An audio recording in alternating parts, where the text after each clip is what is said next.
அனைவருக்கும் வணக்கம். இன்னைக்கு நாங்க 3 பேர் பேசப்பட தலைப்பு உன்னை நம்பு இந்த உலகம் உன்னை விரும்பும். ஆமாங்க, இந்த தலைப்பை கேட்டேன்னு என் மனசாட்சி என்ன சொல்லி தெரியுமா? தம்பி, முதல்ல உன்னையே உன்னால நம்ப முடியல, இல்லை இந்த உலக வேற இருந்து லவ் பண்ணுமா அப்படின்னு கேட்குது. ஓஹோ, ஆரம்பத்துல இவ்வளவு ஆழமா போயிட்டீங்களே. ஆனால் உண்மைதான், நம்ம முதல்ல நம்மளே நம்பினாதான் இந்த உலகம் உன்னை விரும்பும். நம்ம பலம் என்ன பலவீனம் என்ன தெரிஞ்சுக்காம தன்னம்பிக்கை உருவாகாது. அதனால முதல்ல நாமளே நம்பணும். நாமளே நம்ம நம்பலைன்னா அப்புறத்துக்கு மற்றவங்களை நம்மளை நம்பணும்னு எதிர்பார்க்கணும். தன்னம்பிக்கை அப்படின்றது ஏதோ ஒரு பெரிய வார்த்தை, மேடை பேச்சுக்கான வார்த்தை அப்படிலாம் கிடையாது. என்னால் அது செய்ய முடியும் அப்படின்னு நமக்குள்ள சொல்ல வச்சு நான் தைரியம் தான். ஆனால் நம்ம ஊரில் ஒரு பழக்கம் இருக்கு, ஏதாவது புதுசாக செய்யலாம்னு சொல்லி இறங்கினாதான் நம்ம சொந்தக்காரங்க நம்மளோட ரொம்ப கவலைப்படுவாங்க.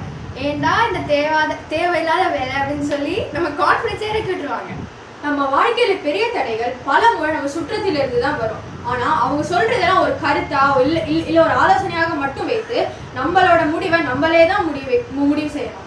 அந்த நேரத்துல நம்ம உறுதியா இருக்கணும். தாமஸ் ஆல்வா எடிசன் 10,000 முறை தோத்த போது எல்லாரும் அவரை பார்த்து சிரிச்சாங்க.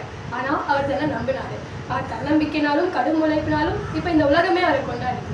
எடிசன்லாம் பெரிய ஆளுங்க. அவர் சின்ன உள்ளூர் எக்ஸாம்பிள் சொல்றேன். இப்போ நம்ம வாட்ஸ்அப் ஸ்டேட்டஸ் போடுறோம்னு வச்சுக்கோங்க, அது நம்ம கெத்தாக போட்டால் தான் அது நல்லா இருக்கும்.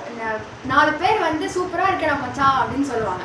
இதே கான்ஃபிடன்ஸ் இல்லாமல் போட்டால் அது கெத்தாவே இருக்காது. சரிதான், அந்த பயம் தான் நம்ம வளர்ச்சியை தடுக்குது. பயம் இல்லாமல் இருப்பது பெரிய விஷயம்லாம் இல்லை. பயம் இருந்தாலும் முன்னாடி போறது தான் வீரம். நீங்க உங்களை நம்பி ஒரு வேலையை முழுசா செய்ய ஆரம்பிச்சீங்கன்னா மற்றவங்க தானே உங்களை கவனிக்க ஆரம்பிப்பாங்க.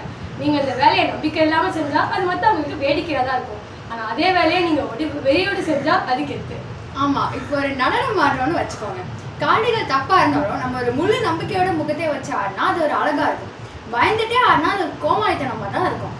அந்த நம்பிக்கை இருந்தால் தான் பார்வையாளர்கள் நம்மோடு இணைந்து நம்மளே நம்புவார்கள். திறமை மட்டும் இருந்தால் போதாது, அந்த திறமையை வெளிக்காட்ட நமக்கு வீரமும் இருந்தால்தான் அந்த திறமையை வெளிக்காட்ட முடியும். அதனால தான் சொல்கிறோம், மற்றவங்களோட அவங்களை ஒப்பிடாதீங்க. அவங்க அப்படி இருக்காங்க, அவங்க இப்படி இருக்காங்க அப்படின்னா யோசிக்கிறதை விட்டு என்னால் என்ன செய்ய முடியும், என்னோட வீரம் என்ன, என்னோட சிறப்பு என்னன்னு யோசிச்சு பாருங்க. ஆமாங்க, உங்கள் வாழ்க்கையிலே நீங்கள் தான் ஹீரோ. ஆனால் நம்ம என்ன பண்ணுறோம், மற்றவங்க நம்மளை பற்றி என்னென்ன சொல்கிறாங்க அப்படிலாம் கேட்டு நம்ம படத்துலேயே நம்மளே ஒரு சைடு ஆக்டர் மாதிரி நிற்கிறோம். இனிமேல் அப்படி இருக்கக்கூடாது. சரி, கதாநாயகன் நீங்கள் தான், கதையும் நீங்கள் தான் எழுதுறீங்க, இயக்குனரும் நீங்கள் தான். தவறு வந்தால் திருத்திக்கலாம். வாழ்க்கையில மறுவாய்ப்பு இருக்கு.